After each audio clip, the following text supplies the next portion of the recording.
जय माता की। कैसे हैं आप सब लोग। मैं देवी माता से ये प्रार्थना करती हूँ कि आप सभी लोग अपने घरों में सुरक्षित होंगे। तो इसी कामना के साथ आइए मैं अपना नया वीडियो जो है वो स्टार्ट कर रही हूँ। हम अपना टॉपिक लेकर के चल रहे थे एमए प्राइवेट की सोशियोलॉजी के बच्चों के लिए। उसमें जो हमारा टॉपिक चल रहा था वो हमारा कार्ल मार्क्स के बारे में था। कार्ल मार्क्स के बारे में कल मैंने आपको उनकी हिस्ट्री के बारे में बताया कि कार्ल मार्क्स जो थे वो जर्मन दार्शनिक, अर्थशास्त्री, समाजशास्त्री और समाजवाद के प्रणेता थे। उन्होंने काफी अपने सिद्धांतों के द्वारा जो अर्थशास्त्र है, समाजशास्त्र है और दर्शन शास्त्र है उसके अंतर्गत अपने विभिन्न प्रकार के मत प्रस्तुत किए थे। उनका पूरा नाम जो था वो कार्ल हेनरिक मार्क्स था। उनका जन्म 5 मई 1818 ईस्वी में हुआ था। वो एक यहूदी परिवार के रहने वाले थे। तो आप लोगों को मैंने कार्ल मार्क्स के बारे में थोड़ी सी डिटेल बताई थी कि उनका जो जीवन काल है वो किस तरीके का रहा, उन्होंने कहाँ पे अपनी शिक्षा को ग्रहण किया। अब आज हम बात करेंगे कि कार्ल मार्क्स ने जितने भी अपने सिद्धांत दिए हैं उन सिद्धांतों में से हम एक एक सिद्धांत के बारे में डिटेल में स्टडी करेंगे। तो आज हम स्टार्ट कर रहे हैं अपना पहला सिद्धांत जो कार्ल मार्क्स ने दिया है, सामाजिक परिवर्तन का सिद्धांत। तो सामाजिक परिवर्तन की व्याख्या विभिन्न विद्वानों ने अपने अपने आधार पर दी है, परंतु कार्ल मार्क्स की व्याख्या इतनी ज्यादा इम्पोर्टेंट हो गई कि उन्हें समझना सामाजिक परिवर्तन को समझने के लिए जरूरी हो गया। मार्क्स को विश्व की राजनीति में समाजशास्त्र का जनक कहा जाता है। जो कार्ल मार्क्स थे उनको विश्व की राजनीति में समाजवाद का जनक कहा जाता है। मार्क्स का विश्वास था कि समाज में जो भी परिवर्तन होते हैं या जो भी चेंजेस होते हैं उनका मुख्य आधार हमारी आर्थिक दशा होती है।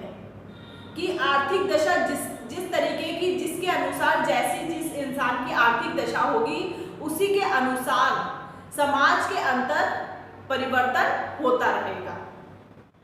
व्यक्ति अपनी इच्छाओं को अपने स्वार्थ के वशीभूत होकर धन को इम्पोर्टेंस देता है जो प्रौद्योगिक साधनों से कमाया जाता है। या दूसरे शब्दों में हम कह सकते हैं कि मार्क्स प्रौद्योगिकी को ही सामाजिक परिवर्तन का मूल कारण मानते हैं। कार्ल मार्क्स जी का कहना था कि जिस तरीके से मनुष्य अपने कार्य क्षेत्र में प्रगति करते हुए अपनी आर्थिक दशाओं के अनुरूप अपने जीवन काल का बसर करता था, अगर मनुष्य की आर्थिक दशा अच्छी नहीं है तो वो अपनी सुख सुविधाओं से कहीं ना कहीं वो वंचित रहता है। तो जिस तरीके की आर्थिक दशा होगी उसी तरीके से समाज के अंतर्गत सामाजिक परिवर्तन भी आता रहेगा। अतः हम मार्क्स के इस सिद्धांत को प्रौद्योगिकी सिद्धांत के नाम से भी जानते हैं।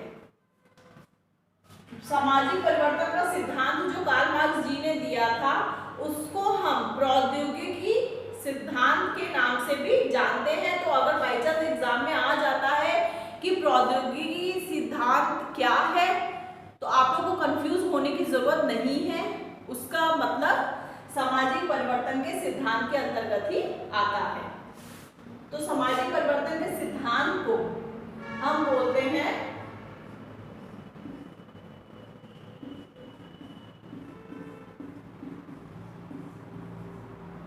प्रौद्योगिकी सिद्धांत।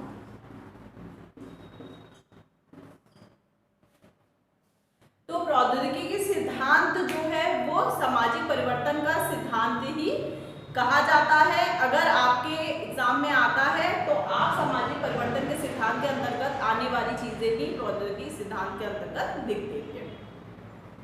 अब जो प्रौद्योगिकी सिद्धांत है या हम कहेंगे सामाजिक परिवर्तन का जो सिद्धांत है, मार्क्स ने अपने सामाजिक परिवर्तन के सिद्धांत में यह व्यक्त किया था कि मनुष्य अपने नवीन विचारों के लिए प्रेरणा देता है कि वह किस तरीके से धन को अपनी इच्छाओं अनुसार खर्च कर सकता है, या मनुष्य ये अपने सिद्धांतों के अनुसार ये समझ सकता है कि उसकी जिस तरीके की आर्थिक दशा है वो उसी के अकॉर्डिंग अपनी सामाजिक परिवर्तन को बदल सकता है।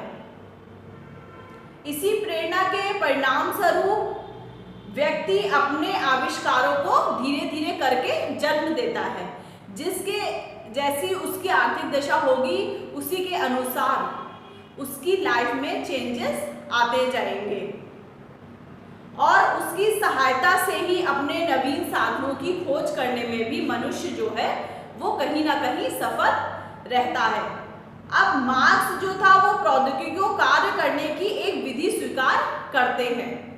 मार्क्स जो थे वो कहते थे कि प्रौद्योगिकी जो का जो सिद्धांत उन्होंने दिया है उसके अंतर्गत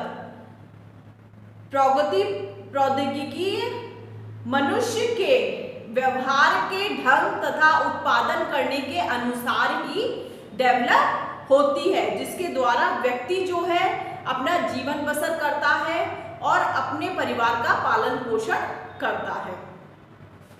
कार्ल मार्क्स के अनुसार जो सामाजिक परिवर्तन का सिद्धांत है उसका अगर हम सार देखें तो यही सार है कि मनुष्य जो है वो कहीं ना कहीं अपने आर्थिक दशा के अनुसार ही अपने जीवन की परिवर्तन को अपने अनुकूल ही बदलता रहता है। अगर उसके जीवन में उसकी आर्थिक दशा, उसके कमाने का जरिया जो है जिसको उसने अपने ऊपर व्यय करने का एक साधन बना रखा है, तो अगर उसकी आर्थिक दशा जो है वो अच्छी होगी तो उसी के अनुसार वो अपने रहन सहन के ढंग में धीरे धीरे करके परिवर्तन लाता जाएगा।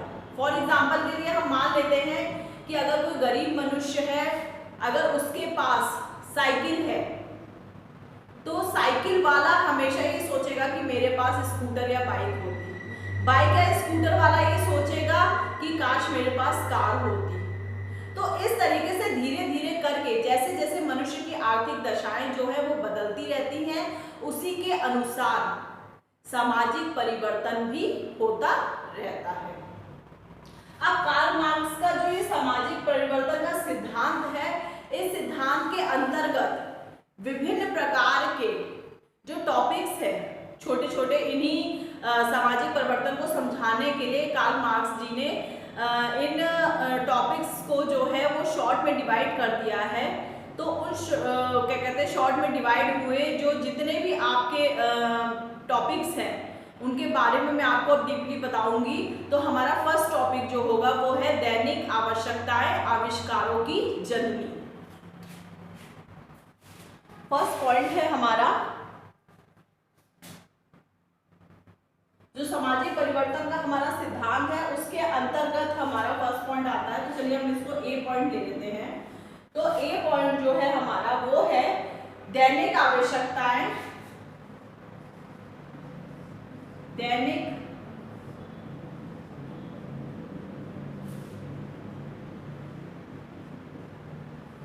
आवश्यकताएं।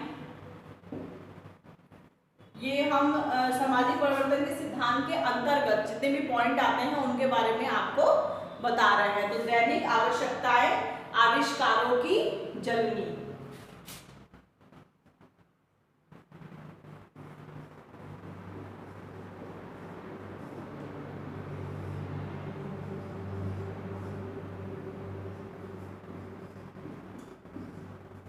अब बी पॉइंट है हमारा, इसमें टोटल हमारे 5 पॉइंट है। तो आज मैं आप लोगों को 3 पॉइंट्स के बारे में बता रही हूँ, उसके बाद नेक्स्ट वीडियो में मैं आप लोगों को आगे के 2 पॉइंट्स के बारे में बताऊंगी। सेकंड है हमारा सहयोग द्वारा सामाजिक परिवर्तन।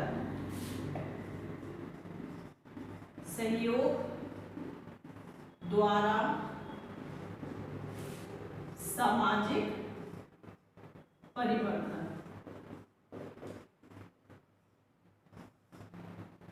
अब नेक्स्ट जो सी पॉइंट है हमारा वो है हमारा वर्ग संघर्ष द्वारा सामाजिक परिवर्तन। वर्ग संघर्ष द्वारा सामाजिक परिवर्तन।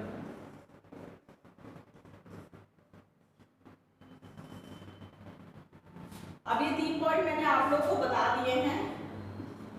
अभी ए बी सी और डी और ई वो 2 पॉइंट और भी हैं आप लोगों के, वो मैं आप लोग को अपने नेक्स्ट वीडियो में बताऊंगी।